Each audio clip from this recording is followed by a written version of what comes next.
नमस्कार दोस्तों, मेरा नाम है मनीष कुमार सिंह और आप देख रहे हैं 4 पीएम महाराष्ट्र। दोस्तों आज थोड़ा-सा गला खराब है, पर मेरी कोशिश ये है कि मैं साफ-साफ बोल पाऊँ और मेरी आवाज़ आपको सही तरीके से पहुँच पाए क्योंकि हमारी ज़िम्मेदारी है कि महाराष्ट्र की लेटेस्ट खबरें, जो ताज़ा खबरें आती हैं वो आप तक पहुँचे। और क्योंकि विधानसभा चुनाव होने हैं और ऐसे में महाराष्ट्र का पारा लगातार बढ़ा हुआ है और ऐसे में ना मैं ना आप कोई भी पॉलिटिकल खबर, जो लेटेस्ट खबर है वो छोड़ना नहीं चाहेंगे। और आपको बता दें कि महाराष्ट्र में अगर मैं बात करूँ महायुति की, तो महायुति जो है इन दिनों कुछ ऐसी रणनीति बनाने में लगी है कि चिट भी मेरी, पट भी मेरा। अब ये कितना कारगर होगा, नहीं होगा, ये तो आने वाला वक़्त बताएगा। कुछ दिनों पहले याद होगा कि जो नीतीश राणे हैं, बीजेपी के नेता हैं और एकनाथ शिंदे की शिवसेना के कई सारे नेता हैं। उन्होंने किस तरीके की बयानबाज़ी की थी और ख़ास तौर पे जो है कई समुदायों को टारगेट किया था, भावनाएँ आहत भी हुई थी कुछ लोगों की। और इन बयानों के खिलाफ अजीत पवार ने एक संबोधन में कहा था, हालाँकि उन्होंने नाम नहीं लिया था, लेकिन उन्होंने कहा था कि किसी खास समुदाय को लेकर के आजकल नेता बयानबाज़ी कर रहे हैं। इस ऐसी बयानबाज़ी को अजीत पवार या उनकी एनसीपी बिल्कुल बर्दाश्त नहीं करेगी। और इसे जोड़कर देखा गया नीतीश राणे के उस बयान से जहाँ उन्होंने जो है एक समुदाय को टारगेट किया था अपने बयानबाज़ी में। और वहीं हमने देखा कि एकनाथ शिंदे की शिवसेना के भी कई सारे नेता जो हैं वो लगातार बयानबाज़ी कर रहे थे और हिंदुत्व के मुद्दे पर लड़ने की बात कह रहे थे। लेकिन अजीत पवार कहीं भी खुलकर हिंदुत्व के मुद्दे पर या अपने सहयोगी दलों के इस तरह के बयानबाज़ी जिस तरह से नीतीश राणे ने की, सहयोग करते या उसको सपोर्ट करते नहीं दिखाई दिए। बल्कि उल्टा उन्होंने बिना नाम लिए ये कहा कि जो भी इस तरह की बयानबाज़ी करते हैं, उनके खिलाफ है अजीत पवार और वो बिल्कुल भी बर्दाश्त नहीं करेंगे। तो इसे ये भी कहा गया कि अपने ही गठबंधन के दल के खिलाफ जो है अजीत पवार अब बयानबाज़ी भी करने लगे हैं। तो यहाँ पर बात ये हो रही है कि एक तरफ तो शिवसेना और बीजेपी है, जो सालों से इस बार के विधानसभा चुनाव में नहीं बल्कि पहले से वो हिंदुत्व के मुद्दे पे ही लड़ते आई है।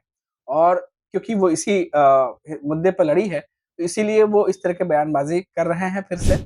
लेकिन अजीत पवार की जो एनसीपी है, वो अभी हाल ही में शरद पवार की एनसीपी जो एक हुआ करती थी, उससे टूट के अलग हुई है और उनकी जो इस तरीके से जो रणनीति रहती है, वो इस तरीके से अग्रेसिव नहीं होती है जैसा कि एकनाथ शिंदे की शिवसेना या बीजेपी जिस तरीके से चुनाव लड़ते हैं और इसीलिए इनके साथ में समन्वय बिठा पाना अजीत पवार के लिए मुश्किल हो रहा है। और आप देखिए कि इस बार अजीत पवार जो हैं, जब से लोकसभा चुनाव के रिज़ल्ट आए हैं, उन्होंने बिल्कुल अपनी राजनीति को और अपनी इमेज को एक तरीके से महायुति के नेता में अलग ले जाके खड़ा करके रखा हुआ है। और इस बार वो जानते हैं कि लोकसभा चुनाव में जिस तरीके से करारी हार हुई है, अगर ऐसा ही कुछ विधानसभा चुनाव में भी दोहराया जाता है, तो फिर उनके साख को और उनके करियर, जो राजनीति में करियर है, उसको एक बहुत बड़ा झटका भी लग सकता है। लेकिन क्योंकि अजीत पवार एक मजे हुए राजनीतिज्ञ हैं और इसीलिए उन्होंने समय रहते कई सारे स्ट्रैटेजीज़ जो हैं वो अपना ली हैं। लेकिन ये स्ट्रैटेजीज़ कितनी फ्रूटफुल होंगी या कितना ज़्यादा फ़ायदा अजीत पवार को पहुँचाएँगी, ये इसका जवाब जो है वो आने वाला समय बताएगा जब चुनाव होंगे और उसका रिज़ल्ट आएगा। लेकिन यहाँ पर एक बात और गौर करने वाली है कि मुंबई में जिसके खिलाफ लड़ाई लड़ी जा रही है, वो हैं और कोई नहीं बल्कि उद्धव ठाकरे यानी यूबीटी पक्ष। और उद्धव ठाकरे मुंबई में बहुत ही ज़्यादा मज़बूत हैं और आज से नहीं बल्कि पहले से। और यूबीटी पक्ष जब शिवसेना एक हुआ करती थी, तभी भी शिवसेना मुंबई में काफ़ी ज़्यादा मज़बूत थी। और ऐसे में जो मुंबई में यूबीटी पक्ष से जो सामने-सामने की टक्कर है, वो एकनाथ शिंदे की शिवसेना और कुछ सीटों पर अजीत पवार की एनसीपी से है।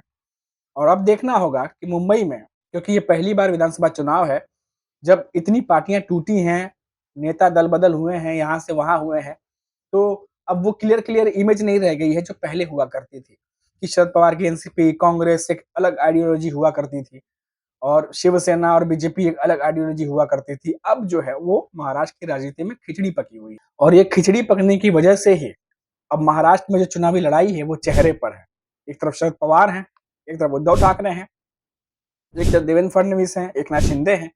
तो अब ये विधानसभा के चुनाव जो जो कि चुनाव होने हैं, ये लड़ाई अब चेहरे की बन चुकी है। और ऐसे में जो तमाम स्ट्रैटेजीज़ अपनाई जा रही हैं, चाहे अभी मैंने शुरुआत में बताया कि कहाँ महायुति के एक ही दल के नेता जो है कुछ हिंदुत्व की बात करते हैं और दूसरी तरफ देखा जाए तो अजीत पवार जो है वो डिफरेंट तरीके से जो है अपनी स्ट्रैटेजीज़ बनाते हैं। तो ये तमाम जो दल हैं, इनको आप देखिए कि ये भी अपने-अपने हिसाब से रणनीति बना रहे हैं।